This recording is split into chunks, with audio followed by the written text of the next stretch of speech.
Welcome to A Court of Transformation and Awakening. I'm Lorrie Gray. And I'm Amanda Grace Harrison. And today we are discussing Chapter 25. Okay, guys. Chapter 25 is Summer Solstice. The good stuff. We are getting into the good stuff.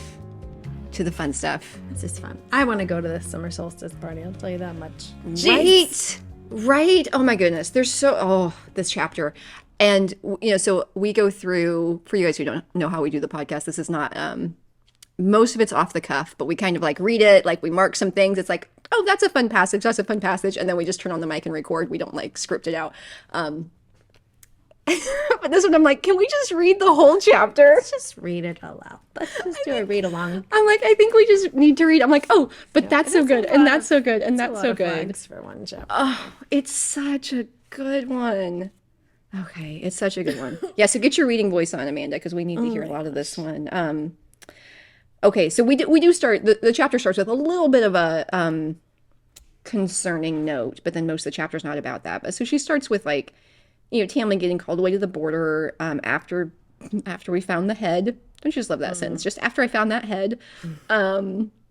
And she sensed what he wasn't saying, which is the blight was indeed crawling from other courts directly towards ours.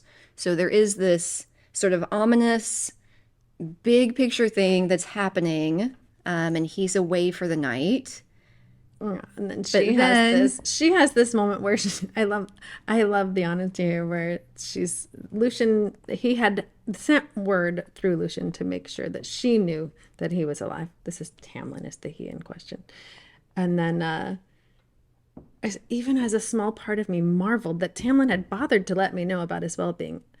I knew I was headed down a path that would likely end in my mortal heart being left in pieces, and yet I couldn't stop myself. I just loved it. I knew what I was getting myself into. Right? Oh my goodness. And part of this being, she's saying that she's really recognizing, she's like, the games these courts played, like with people's lives as tokens on a board.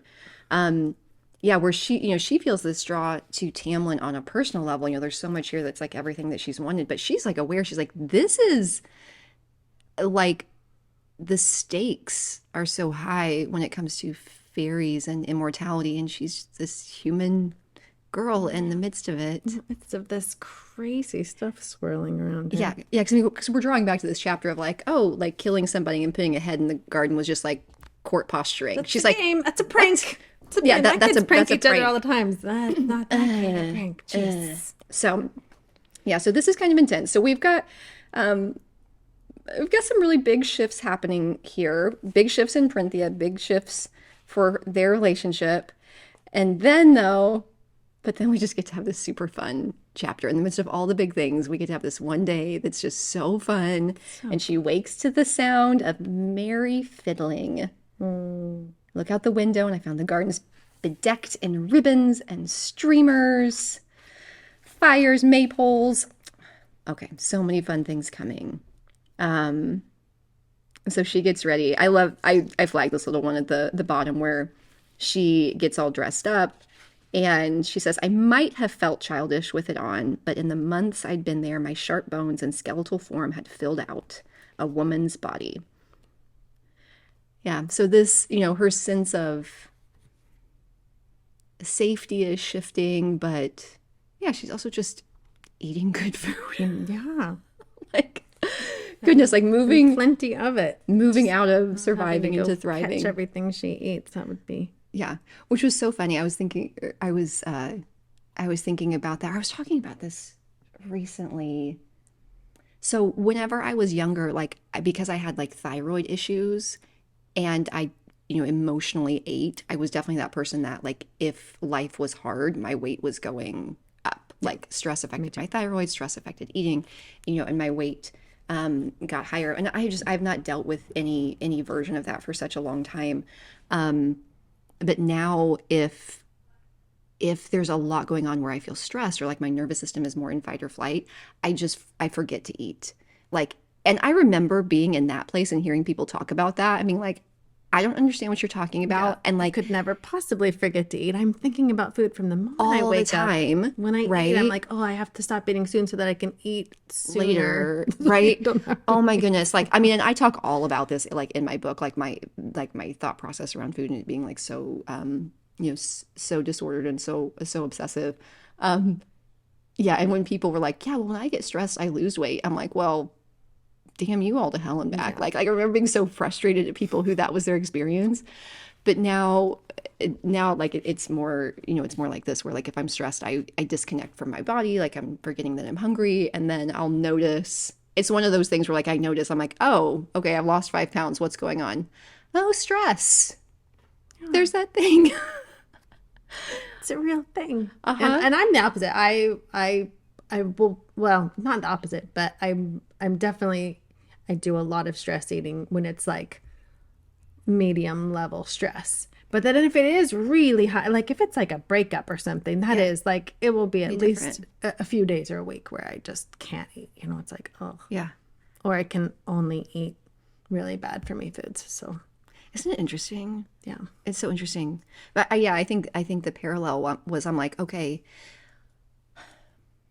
I'm not a person who ever looks at a person's body and makes judgments, but I do think that like as each of us come to know our body and how it responds, it becomes one of those like indicator lights where sometimes like I'm not always as connected to my emotions because we're so good at like downplaying, right? Like shoving it down, putting it to the side, but like our bodies don't lie, and like you can see what's happening in the physical body, and even though that's going to be individual for each person, yeah, like I remember in the past like monitoring my weight because it had to do with my self-worth, and now I check my weight occasionally to be like, how am I doing in my nervous system? Because if it's going down, it probably means I'm not eating, and it probably means I'm not connected to my body. And sometimes that's my inroad to understanding myself, because I'm so good at just like pushing through things. Yeah. But so whenever I'm in the place, so like this moment too, I have those moments where I'm like, oh, like I have boobs, because that's the first thing I lose. Yeah. It's like, oh, look, my bra's not saggy. I must be in parasympathetic rest and digest kind of mode. Such sexy language you have for that. Oh my gosh, right? I know, right? Oh my goodness. Okay, but so she feels good about herself, but then also I love that she comes down the stairs.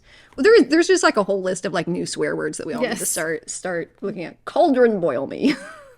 Another point, he says, cauldron boil and fry me. That's when he's like really having a moment. Oh. But here it's just cauldron boil me. She looks positively fey. She looks positively fey. So she's more like looking at Tamlin to see if he's got an injury, but he lets her know she looks lovely. And she has no note. There is no negative self-talk that comes with that. Last time anybody called her lovely, she said, I'd never been lovely a day in my life. Oh my gosh. So I hadn't even, thank you for pointing that out. Yeah, because the last time somebody said you look lovely, that was her thing. She's like, it was how she knew. She questions whether or not they could lie or not. And here he says it, and that talk is getting quieter. Something in his soft tone made her want to purr. So that's a very different response from though she does then have like a little cheeky comment of like, well, I'm surprised I'm even allowed to participate. But she only says that to be cheeky because she says, I squared my shoulders, disinclined to let him see how much his words or voice or sheer well-being impacted me. So she's like, I'm just going to make a little clip I'm still keeping instead of going, oh, thank you. Right. I spent so long getting ready for tonight. I was hoping you would notice. Yeah. This is one of her walls, a little bit of her attitude. Gonna be a smartass instead. Still good. Okay. Gotta love it. See, we're just gonna end up reading this whole chapter. This is gonna be the longest episode ever, and we're not gonna say anything about. We're still going. And if we had just read it, it would have been over much quicker instead. Oh my goodness. Unfortunately for you and your neck, tonight's just a party. I love that she's like, do you lie awake at night to come up with all your witty replies for the following day? Oh my gosh. And they're just yes I do. But I did like this. He's like, but it's a time when everyone can take down their hair and simply enjoy being a fairy, not high fae or fairy, just us, nothing else. Yeah. That's wonderful. Yeah. So singing, dancing, excessive drinking, dallying. And dallying. Is that a word that is that just dallying is like I'm taking my time. I'm just that's like dilly-dallying. For them, yeah, dilly-dallying and dallying are apparently different. I'm pretty sure this is sex. Well, Some kind of it absolutely is sex. Okay. I think my question was dictionary definition. My question was like, dallying. is that a term for sex that's just to this book series, or do other people use that? Oh my gosh, we may have to stop. Siri, what does dallying mean? Right? I'm like, let's see what it says. I'm like, is that just a ACOTAR dallying? Siri, what does dallying mean? Oh no, it is. Okay. So Dally means act or move slowly. Do you want to hear the remaining one? I want to hear you talk forever. You're so sexy. It's have a casual, romantic, or sexual liaison with. Yep. Well, there you go. Yeah. So it's two things: act or move slowly. That's ours. But I was like, I've never dilly. heard. Don't dilly dally. They did say our dalliances or something at the fire night thing, so it makes sense. But Casual, now, romantic, or sexual liaisons with. But this was the very first time I'd ever heard that word used for that was in this, and I thought maybe they had like made it up. Well, now we know. And now we all have another word that we can use for our casual sexual dallying. Not a word that and I'm probably not going to tell my kids not to dilly-dally because I it can't use the word dallying around my kids anymore with a straight face. Oh my gosh, yeah. Now you're just going to laugh and be like, what are you talking about? Okay.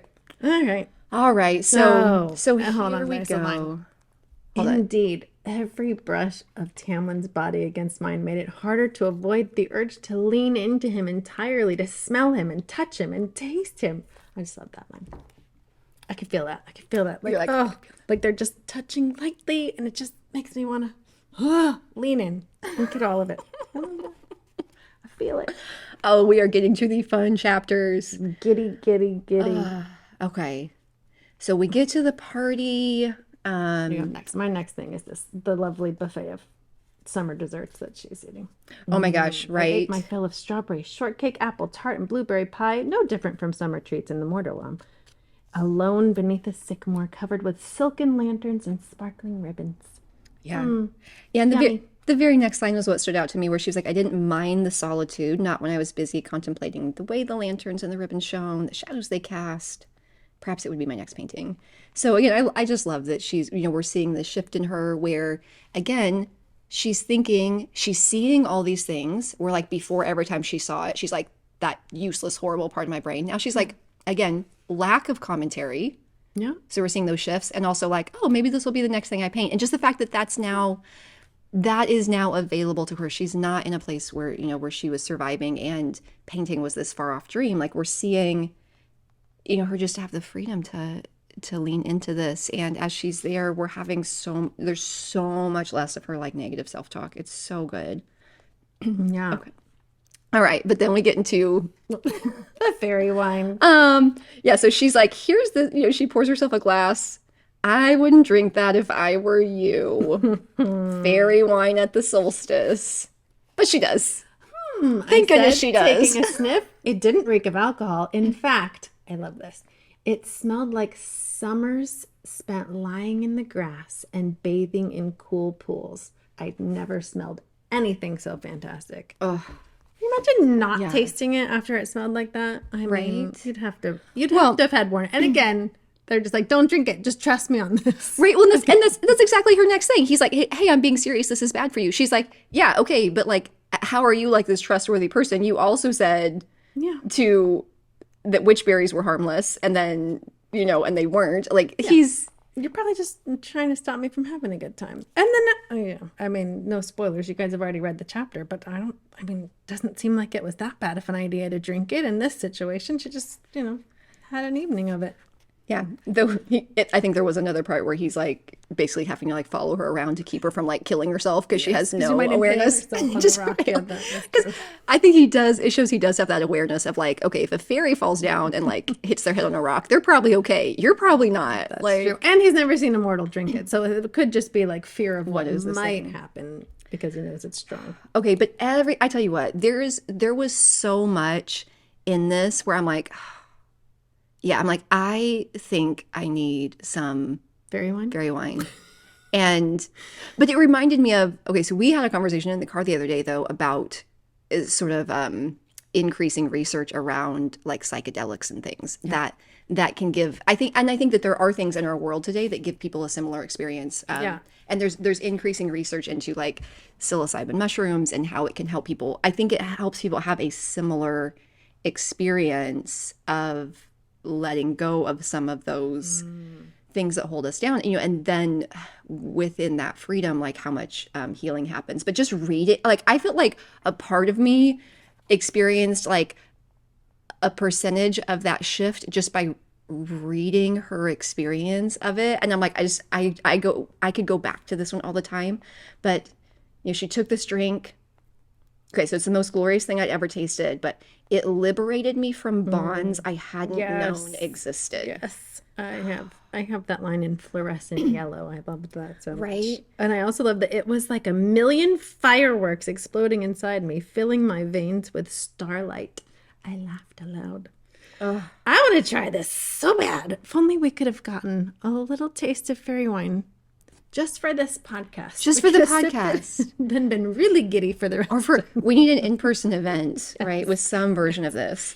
Which, but it's interesting. So, I mean, this was just fairy wine, but I mean, even like regular wine, regular alcohol. I mean, I think that's part of why there's such a lure towards it and why some people use it before, different people use alcohol for a lot of different things. And I don't think overall it's usually great for most people, but it shuts off it does parts of the brain. It liberates you from bonds you hadn't known existed to a certain extent. Yeah. Also makes it really hard to make good calls, which is what is happening to Feyre as well. I'm like, even if we go past like fairy wine just to like regular like alcohol, and I've seen so many people use alcohol for that because they have such a hard time letting down their guard around people, and it lets them do that. I like the idea of just becoming people who live this way all the time, but yes. Anyway. I wanted to swim in it, wanted to bathe in its colors and feel the stars twinkling between my fingers. Oh, actually, she's talking about the sky at that point. I thought she was still talking about fairy wine. I love the sky was an eddy of molten amethyst, sapphire, and ruby, all bleeding into a final pool of onyx. That's the way the sky looks when you're on fairy wine. I love that. So many good things. I also highlighted this part of it was just me and the music, dancing and dancing. I wasn't fairy, but I was a part of this earth. And the earth, sorry, this is all like, I'm like, I put my marker over it, now I can't read it. And the earth was a part of me. And I would be content to dance upon it for the rest of my life. Yes. Yeah, and I could feel the music around me like a living, breathing thing of wonder and joy and beauty. That's so magic. It's so good. It is. And I mean, now you do more dancing types of things than I do. So I'm like, as I'm reading this, I think I had a moment. I'm like, I bet you've experienced this on some level. Very familiar. Yeah, and I've had like some moments of, just occasionally feeling very connected to my body and feeling, very grounded in like love and safety, and like dancing by yourself. And there's something, and like it's hard to shut off the part of me that's like, if anybody were to see you right now, like this looks so ridiculous, but when I cannot, there is something so powerful about, I think, dancing and being connected to our bodies. Gosh, we need more of that. It's really good to do when you're home alone. Yes. Because I do it before my kids wake up. Well, not right now because we're in an RV. There's literally nowhere to dance. But back when I was not living in an RV, I would do it before the kids wake up. And there was always that little bit of like, because every once in a while I'd look over and one of them was awake watching me like, what are you doing? Well, that was what when you guys came over for sleepover, that's what Liz said. She's like, be careful. My mom will get up at 5 a.m. and you'll look in the other room and she'll just be doing weird stuff. That's what she said. And I was like, doing weird I'm like stuff. the 5 a.m. dancing, but to a 12-year-old doing weird stuff. Doing weird stuff. Yeah. Who knows what my dance? I apparently get a little less inhibited than I think I do. But I remember when you first told me that like, you're like, oh yeah, I get up at 5 a.m. and do like a dance party. Like there was a part of my brain that like couldn't quite, again, I love our friendship. But I was like, oh my gosh, like that sounds so liberating, where I'm over here like, I need to get up and like follow the miracle morning formula if I have any chance of being a successful human. it could be a part of the miracle. I don't know what the miracle morning formula is. I should probably learn that. But No, it's don't. okay. Don't. This is white male culture of. I will not treat you like you are Lucian, who might be tricking me about this advice. I will take your word and avoid. Oh my goodness. It's not bad, but it's that thing where it's written from this. It comes from this thing that we've talked about, like this myth of consistency, and like books that are written from men who have like a 24-hour hormonal cycle. Oh yeah. It's like you need to get up at the same time every day and do the same thing every day. And that doesn't work. Like there are times in our cycle where I think that like getting up early is going to feel beautiful, and there are times whenever we need to sleep. And so the idea that like to be successful you have to do it, and you have to do it this way and in this formula, like, goodness. Yeah, that might be really fun sometime to put together one that's like literally different every single day, and it's like a 28 to 30 day cycle, and like one day you're getting up early and doing this, and then 2 days later you're sleeping in on purpose and you're doing this before you start anything. I really geeked out on the cycle syncing thing for a while. I think the issue with it was I can have such a tendency to turn everything into a formula and like a box I have to tick, that it wasn't doing the thing that it needed to do. And I had to pull back and just make it really general. Yeah, but I mean, because they have an understanding, or like there are a lot of people who have mapped out like this form of exercise is best during this part, and then in this stage it's this type of exercise, and to be able to create like a whole routine around that. Just at the time my like over focus, hyper achievement, everything's got to be do it exactly right, get an A+ gold star kind of thing. I couldn't like separate that kind of energy from it, but yeah, but it was so powerful just like thinking about that, because more and more, as of late, I'm like, okay, it's not just this, did I get up and do this like cognitive work? I'm like, becoming who we want to be, like so much of it about having a fully embodied experience, right? Where it's combining how we're standing and everything that's happening with our body posture, and actually being able to feel the emotions and, do this more embodied work. And I'm like, like when I think about spending 2 minutes like trying to fully embody who I'm becoming versus going through these however many things for an hour, and which ones actually impacted me more. I think a little morning dancing do us all some good. It's wonderful. It's wonderful. It really Oh, but Feyre. Magic.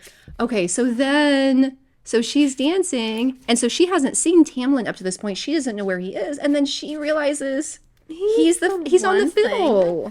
He's on the fiddle. She's still enjoying dancing too. And this I think this was, big for her, because she had seen him as his title, right? Like that he's the High Lord, and getting to see him not just as his title, but as a person. And she remembers that, like he had said, if he hadn't been destined to be a High Lord, he would have liked to have been like a traveling minstrel. And he could have made a killing at it. She now realizes, because he's so good. He's so good. Oh my When he gosh. says, "I'll look after her," where Lucian's like following her around, trying to make sure she doesn't impale herself on. I don't know how you can impale yourself on a rock. That's a very sharp rock, Lucian. But did you look at this too? That like he wasn't really concerned about her. He's like, do you want me to kill myself trying to keep you from impaling your mortal hide on another rock? Like he's not really like, I care if you die. He's like, this is putting me in danger. This is putting me in danger, trying to keep you safe. Oh my gosh. Those of you who are like have crushes on Lucian, I'm like, how guys? Like I'm still working. It reminds me of, oh my gosh, I'm totally gonna reference Twilight. Either y'all will appreciate this or I hate had a me. huge Twilight moment yesterday. I've had a couple in the past 2 days. Twilight is resurfacing. Oh my gosh. So I read that book so many times, and it was like my first introduction to this world. But then it was actually also the first book that I paid any attention to, like the fan community. I don't usually, I just read books and then I go on because I read so many. But gosh, this was so long ago. I forget what it was. It may have just been an email list where like news came through. We constantly looking at that. And then this whole like Team Edward versus Team Jacob thing. This was the conversation we were having yesterday. Me and some teenage girls at the beach. It was so fun. I read those books. So I think I actually read most of those books. I think it was 21 times because this was my like, Oh my gosh. because Mike, this was like whenever I was disabled and like I would have, so much. and I could read through the entire series in 4 days. It is very easy reading. Much an easy easier read. reading even than this. And when I was just like, life was hard, I would just reread those books. I'm like, I just need like, it was sort of like comfort food. Yeah. I had like I couldn't eat food because I had like a paralyzed stomach. I'm like, give me my like comfort books. So I read them a lot.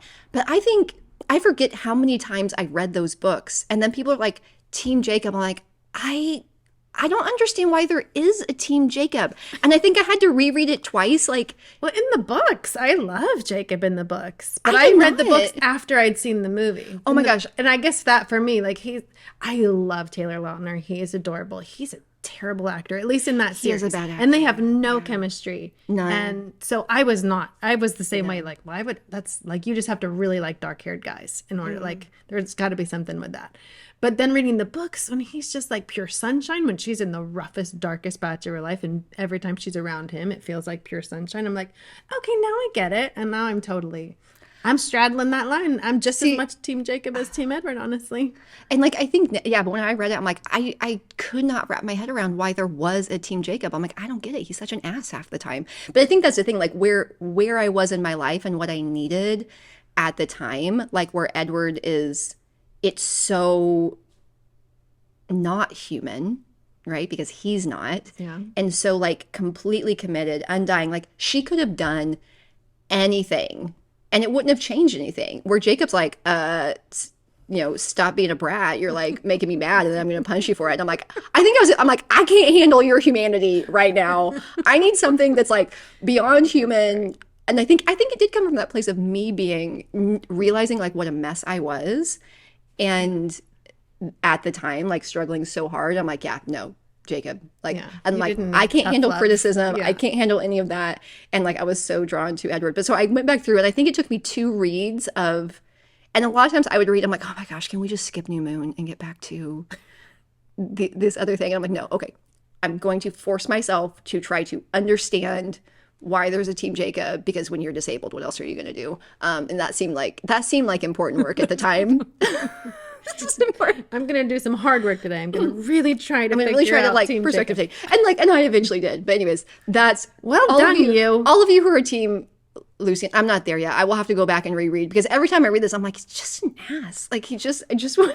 I'm assuming there's gonna be more good stuff with him. Again, I'm only I'm not halfway there through yet. Book 3, so I'm assuming like towards the end of book 3 or book 4 or book 5, there's gonna be some more good stuff. He But, has sweet moments, but he's not my cup of tea. But yeah. anyway, so funny. But yeah, so many of these little moments. Okay, that was way off track. Twilight tangent. Twilight tangent In the middle of Lucian Summer tangent. Solstice chapter. Summer Solstice okay. is just so fun. It brings up everything. So we were in Tamlin saying, Yes. "Dance, Feyre." Yes. Dance. And she does. She dances just for him. He gets down on one knee and offers a solo just for her.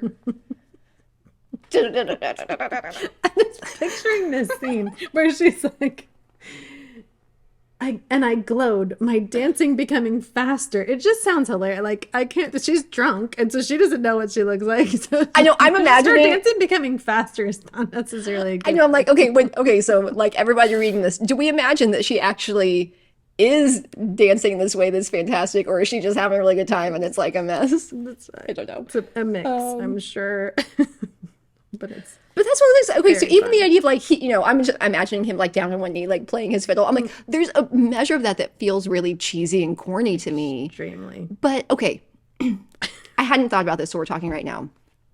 But sometimes, if my husband does something that is actually really, really sweet, and I'm just like, oh my gosh, stop being like weird, right? Like the way that our insecurities, our inhibitions, and I think almost the idea of something that is actually really sweet and really intimate, right? I think sometimes we'd almost like rather make fun of it and it be corny than like settle into that very intimate space of like, I think that there are a lot of things in my life that could have been really intimate, like sweet moments that I turn to like, oh my God, don't be cheesy, because I wasn't comfortable in like an intimate space. Isn't it fun getting older and growing up and knowing that you can have more of those poignant moments? Right? Because you're gradually becoming more and more comfortable with not having to turn it into cheese. Yeah. Yeah, because I mean, I was just so awkward. My poor husband. Like, all things like intimacy, I'm like, that's I was so awkward. Like, I was so, it was sexually inhibited or whatever the language is. But now we joke and the girls are like, we go on a date. They're like, what are you going to do? We're going to, like, what are you going to do on your date? Sit and stare into each other's eyes for hours. Probably. And they're like, Mom, stop being weird. I'm like, no, we really are. We really are. It's very healing, staring into each other's eyes, even for 30 seconds. Well, that was we talked about this the other day about and people have mixed opinions on this, but the Goop Labs series by Gwyneth Paltrow, that they did an episode on eye gazing. Well, it was on female pleasure was like the whole thing, but they sent their people to it was like I guess it was an intimacy workshop, but Sounds fun. Yeah, but that was one of the exercises was just sitting and making actual like eye contact and it was like, don't break it. And like so many people wanted to like, it's hard. make jokes and like not do that. And watching people like cry just from that, because we don't have that in every day, and doing like basic things like a hand massage and just watching how many people cried, from that. By the way, so funny. One of my coaches, I do single sessions with him, like here and there, like as I need it. Like we do coaching on very very specific topics. But if I am struggling to connect with my emotions, I'm like he is my crying coach. Like if I need a good cry, he will make that happen. But that's part of it because he asks me a question and we're talking, and then whenever I get uncomfortable, I look away, and he's notorious for being like, hey, there's nothing up there in that corner, like we're down here, like. And then as soon as I'm trying to like say, because I can say it if I'm not making eye contact, like if I'm looking up here, and then if I'm looking at him though, like then the waterworks come. But somebody who knows me well will see it, and I see it in myself when I watch it when I'm talking to people. Like even if I'm coaching somebody else, it's fine. But if they stop and like ask me a personal question, it's something that makes me uncomfortable. Like I look, I look up to the corner, and I've noticed myself doing it. I'm like, oh my gosh, like, it's such a crazy thing. But intimacy and being comfortable with those very personal moments.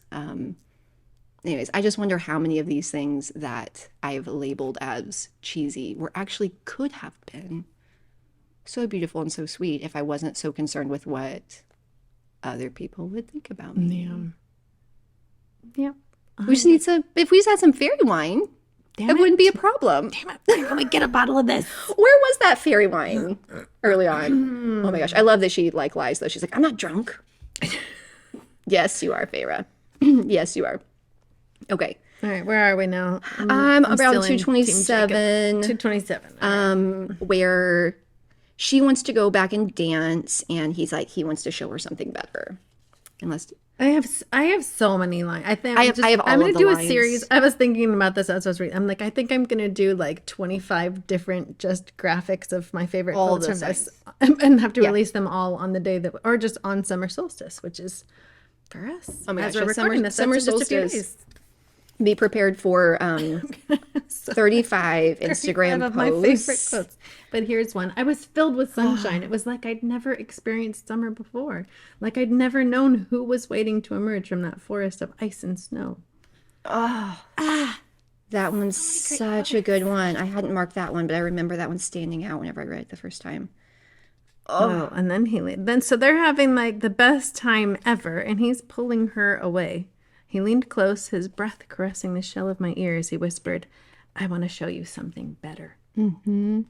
I stopped objecting. I love that. Because she's like, no, I want to stay. I want to show you something better. I stopped objecting. Oh, if he has something even better than this, I'm going with him. And it was. So they go to this meadow and they see the Will-o'-the-Wisps. I love it. Which always makes me think of Brave. Yes, of course. The Disney movie, right? Anyone who's seen Brave can't help it. Right. And so I was as unburdened as a piece of dandelion fluff, and he was the wind that stirred me about the world. Oh, it was so many good lines in this one. It is. And I love this moment where she's like, I didn't need to pretend. I didn't need to be anything but what I was right then. And oh my gosh, like that one hit me. Like I had to stop with that one. So we've already talked a little bit in this, about, feeling free to be fully ourselves, right? And to be exactly who we are, and how like that takes no energy. We're trying to navigate other people's opinions of us is what gets so draining and tiring. But I liked the addition of right then to this.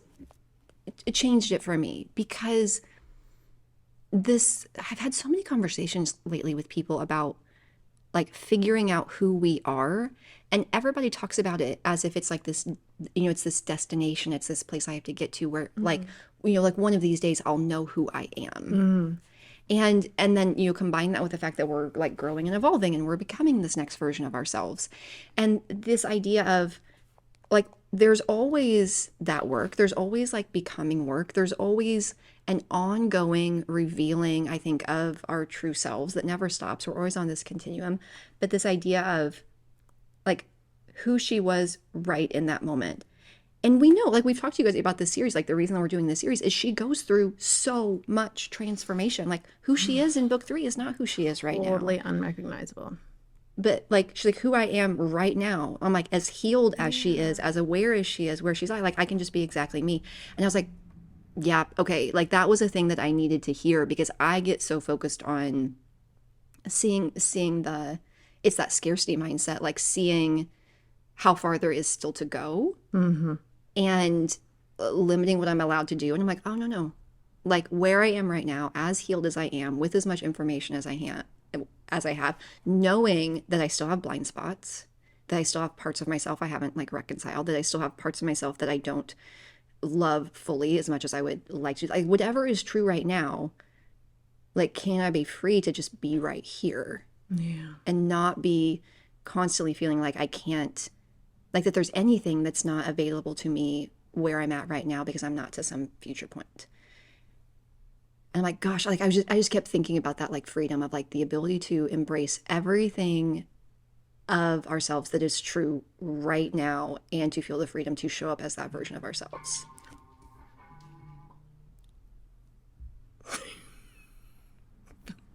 Showing Nothing exactly to see here, as I people. Nothing to see here, people.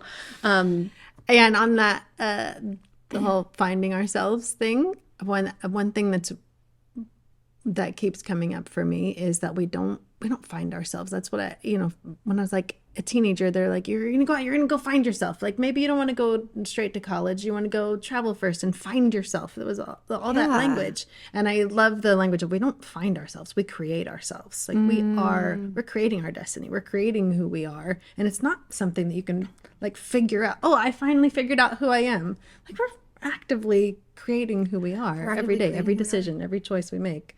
Yeah. We're creating it. I agree. And I think like for me it's like that both and, because there are also there's aspects of my true self that have been I think being like covered up, And so I'm like, I feel like a part of the process for me is being able to see more clearly what's actually already there. Yeah. Right? Where I'm like, oh, it's like, okay, this was this person's expectation of me. This was like Midwest politeness. This is what like the church told me I needed to be. This is what this, and like there's a version of it that's, one of the analogies that my mentor gave me was like, it's the idea of, we're carrying around this like backpack full of heavy rocks, and it makes like life super hard. And can we stop and take those rocks out? And that's what I tell my people. I'm like, if the personal development work that you're doing feels like it's adding more rocks to your backpack, something is off in the way that we're approaching it. I'm like, I feel like each version of, or how am I saying this? Whenever we engage in personal development, that's what it should feel like. And not like it's not difficult, but like when you go through an intense season of growth, it should feel like you stopped and just took a bunch of rocks like out of your backpack that you're not carrying anymore. And so I'm like, I always have this like imagery of both, of like, I'm on a journey to this place that I'm going. Like I've decided like, here's this destination and I'm traveling there. But part of my work is like simultaneously traveling there while every few feet, like stopping and being like, that's a rock I don't need to carry. That wasn't mine. Okay, that's a rock I didn't need to carry. That was mine. And I see myself getting to the top and being unburdened, right? In a way that when I get to wherever I'm going, I'm also not carrying around all this stuff that wasn't mine. Wouldn't it be nice if there was just a way to just take the whole backpack off Right. without needing fairy wine? Without needing fairy wine. But that was this passage that I'm like, okay, but at any point, like, so right now, if we really want to stretch this metaphor, if there was like a bottom of the mountain, top of the mountain, and a certain amount of rocks, like at any point, I still have a certain amount of rocks in my backpack and a certain amount of space to go. And it's like, can I be in a place where all of that's true and I still feel the freedom to be exactly where I'm at without self-judgment, without I'm not there yet. Like, no, this is me. See, I still got these rocks in my backpack. Yeah. We're still working on those, and that's where we're going. And I can dance right here.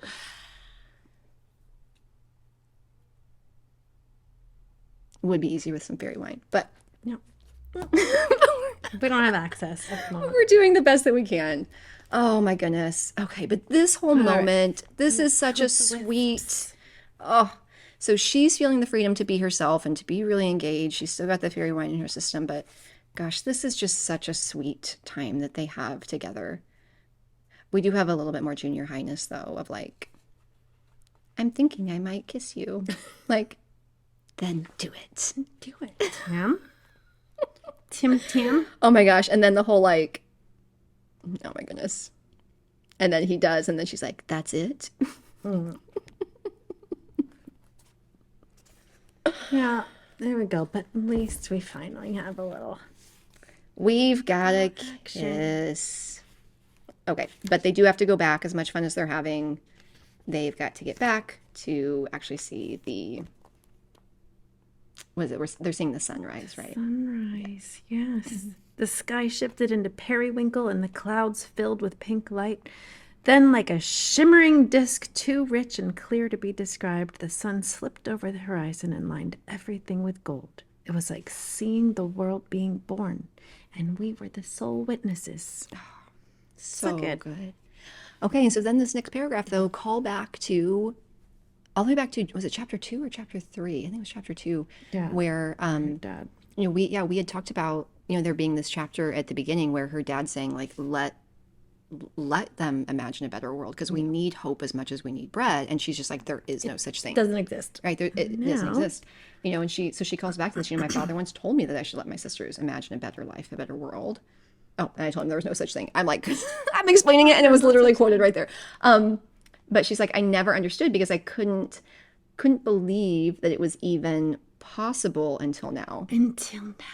And she, recognizes this is the happiest moment of her life.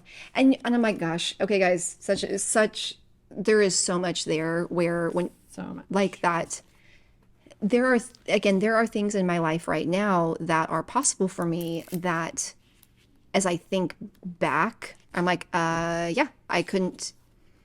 Yeah. You can't see them. Yeah. Like I was right. I stand by what I said at that moment, because at that moment there wasn't a better world.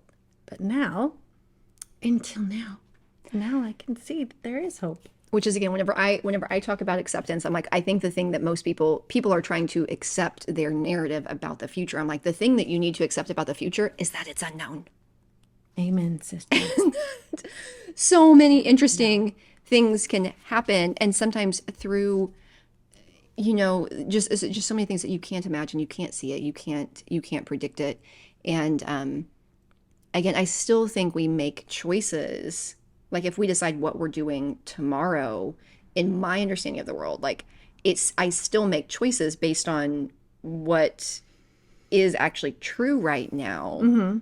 I just also like remind myself, I'm like, yeah, but like 3 days from now, something else could be different. And completely different. And that there can be possibilities and things that are open to me that I couldn't see or imagine or understand right then. But yeah, I do think most people dream too small. I think I still dream too small because it's so hard to step outside of that.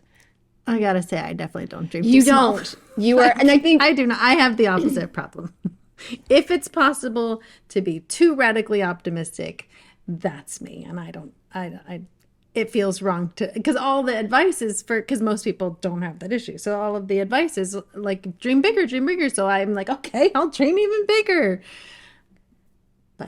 yeah, there's a lot to be said about the practicality of like, what can be done this week, Amanda? Yes, those things can happen.